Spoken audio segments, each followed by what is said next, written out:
Hello everybody and welcome to the Introduction to PHP tutorial. This is the first of the series of tutorials in learning to develop with PHP as a professional.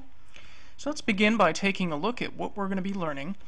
And we're going to take a look at PHP's past, present, and future, some of the internals of PHP, how it works, and explain of course exactly what it is and why you might want to learn PHP. This involves also learning a little HTML and CSS, as well as taking a look at working with web servers and database servers, and the JavaScript programming language. For the purposes of this tutorial, we'll be working with the Apache HTTP daemon and the mysql relational database management system. Let's take a look at what you're going to need before you begin. You might want to make sure that you have your critical thinking skills ready and be prepared to think outside of the box. You might need some basic math skills, but that's about it. And what tools you're going to need are also equally as simple, just a working computer with an internet connection and your favorite web browser.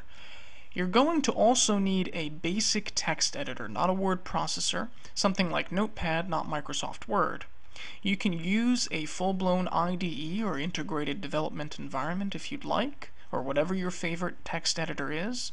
Whatever your preference may be, it's not going to make a difference. For the purposes of this tutorial, we're just interested in being able to actually type out and store the code and save it on the hard drive in order to be able to see how to use it and run it in PHP. What you can expect are that the instructions provided will be available for you, of course, in video format through YouTube, and I've decided to also make the slides available for free. You can download them directly from my blog. The URL is located at the bottom of the screen for you and will be throughout the tutorial. It's at shariframadan.com/phpcorner. And if you want to take notes, feel free. I feel that taking notes usually does help you learn a little bit better, but don't worry about writing down specific code examples that may be used throughout the tutorial, as I will be making those available also on my blog. And it's going to take a little time, sometimes more for others than some, but generally speaking, if you feel you need to revisit any of the materials or brush up a little bit more by looking at other examples or resources online, I'll try to point those out for you so that you can take some time and review those as well. So let's just get started by taking a look at exactly what is PHP. Well, PHP is an interpreted, high-level programming language. So what does that mean? Well, this is how we categorize a programming language. We take a look at whether or not the language is a low-level language or a high-level language. Most languages that people use today very commonly are usually high-level languages. A low-level language is very close to what the machine understands. How close are you to the guts of the computer? Binary, for example, the machine language, the hardware, how to deal with those things on a very low level. Those are the languages that are best used for things like small, lightweight, embedded devices. High-level programming languages seem very similar to the way that humans understand language. They can be very abstract and provide many ways to interpret the code with semantics. There are also specific and general purpose languages. We call this the domain of the language. A specific language, like MATLAB for example, is very good with matrices and vectors and doing scientific calculations very quickly, better than other high-level languages, but it's very specific to that domain. We'll be using a general purpose language like PHP, which pretty much enables us to do anything that we want to do. It's like going to google.com and seeing that text box with the blinking cursor inside. You can pretty much type anything you want and search the web. You're not limited to any set of choices or any particular domain. There are also compiled and interpreted languages. PHP is an interpreted language. The way that you can look at what a compiled language might be is to think of your code or the program or the software that you write as pretty much pieces or components that need to be assembled together and fitted just right before you can actually get it to work and run.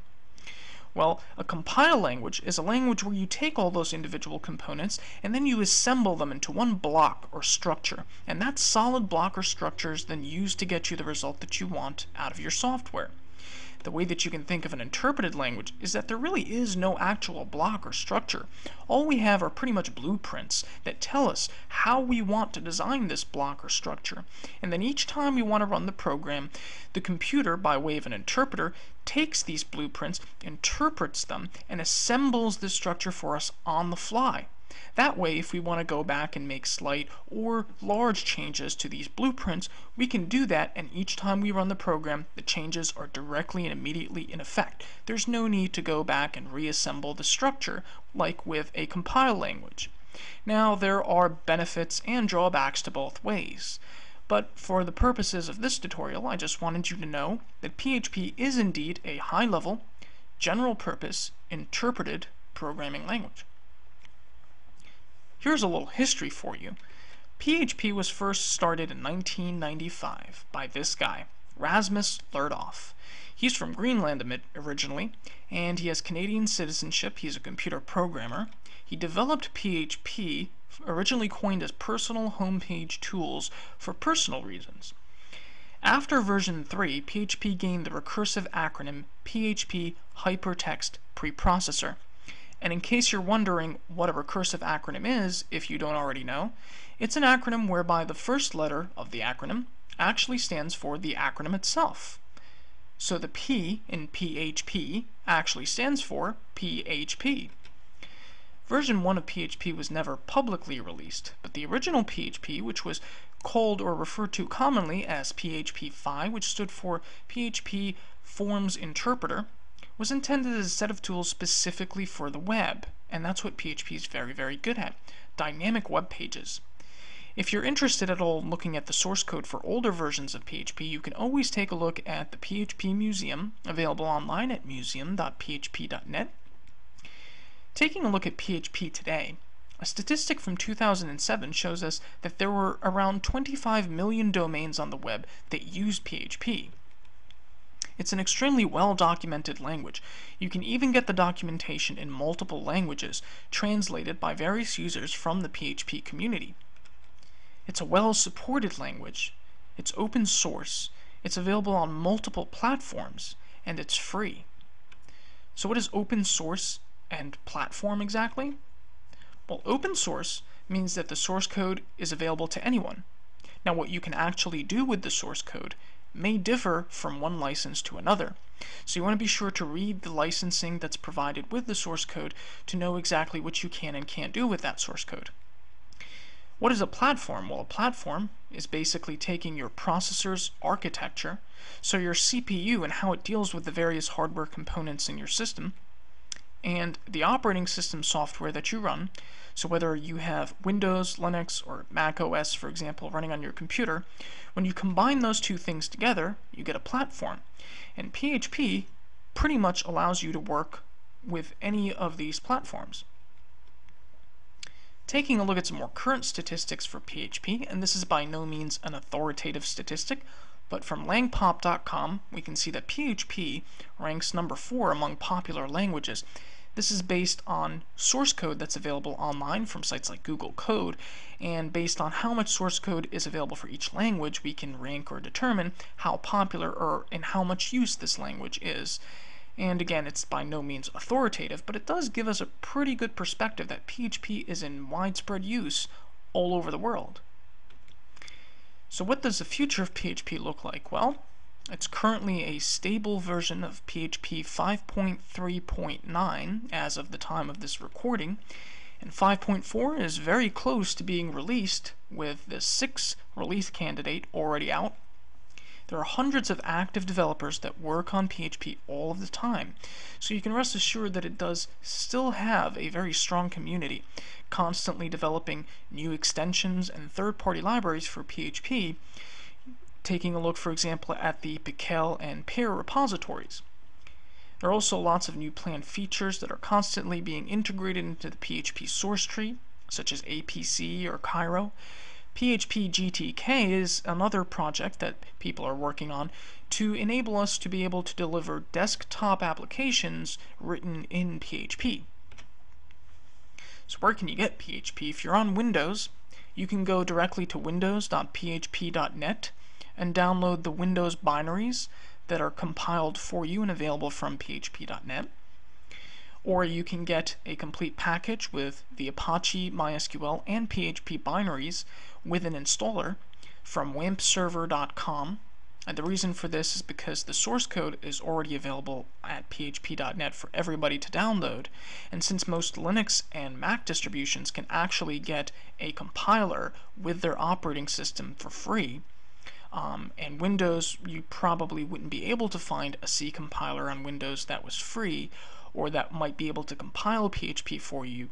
What the folks at php.net have done is they have compiled it for you using Visual Studio, using a Visual C compiler, and made that available online for download for anybody for free. On a Linux system, of course, it's easier to compile it yourself or actually find the binaries from your distribution's local repository. You can also get the binaries and installer for any of these operating systems from apachefriends.org. The guys at XAMPP there have this Apache, MySQL, PHP, and Perl binaries with the installer. Easy to set up, easy to configure. On Mac, there's also the MAMP package from mampinfo/en/downloads if you want to go there. Now we'll be taking a look at some important jargon that you're likely going to run into when developing with PHP. And it's probably important to keep these things in mind from now on. Most people use the term server in many different contexts, so you might have heard it before and you might not be exactly sure what it means, but a server, whether it's software or hardware based, basically listens for specific requests and responds to them in a predetermined fashion.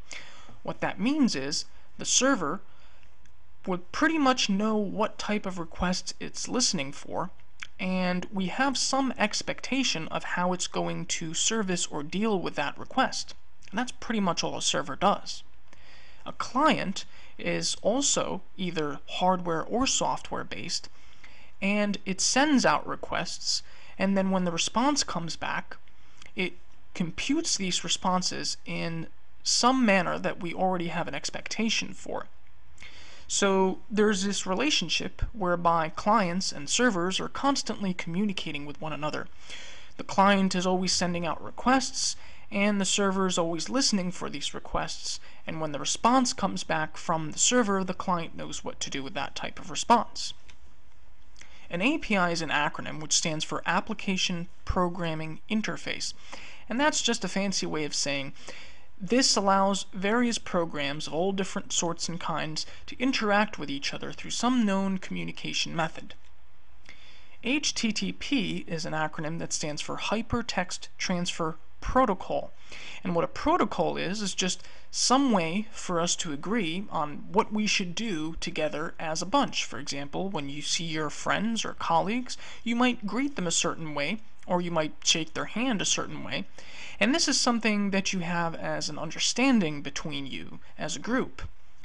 Hypertext Transfer Protocol is an understanding that we have over the web, and it's very commonly used, and we know that when responses and requests are made in a certain way using this protocol, we're going to deal with them in that way. Let's take a little bit of a closer look on servers, because I think that this is very important to grasp as a concept early on. As a developer, you can be dealing with both hardware nodes as well as virtual machines. What do we mean by that? Well, you have some hardware in your computer like a hard drive, a CPU or processor, and some RAM, which is just basically volatile memory. Your operating system is pretty much what controls these resources in your computer to allow you to more efficiently manage these things as you work with them by running software that does all sorts of various things. The reason for this is because you can be running multiple software programs all at the same time, and they can all be competing for the resources, the hardware or physical resources inside of your computer. Today, by way of virtualization software, we can actually run multiple operating systems on the same hardware node. That means that these operating systems will be sharing these resources together. So they can split them down the middle or manage them through various different ways, But basically, the way that this is done is that you have a host operating system, which is the operating system that you're running primarily, and then inside of the host operating system, a virtualization program will allow you to spawn off an instance of another operating system. So say we have Windows running, and we'd like to run Linux at the same time on the same machine. We can do that by way of virtualization software, and this is called a guest operating system. So in this example, Windows would be the host operating system, and Linux would be the guest operating system, and they would both be sharing the CPU, the hard drive, and the RAM, which are the physical resources available in the computer. Another way to look at servers is how we use them as software. So for example, we can have a web server, a database server, an FTP server, and a mail server. And collectively, when we use these things as a bunch, we call them a software stack. Now, we can have multiple machines all running this one software stack, or we can dedicate one server as a piece of software to a particular hardware node. So for example, you can have one machine running your web server, another machine running your database server, and then perhaps another machine running your FTP and mail servers.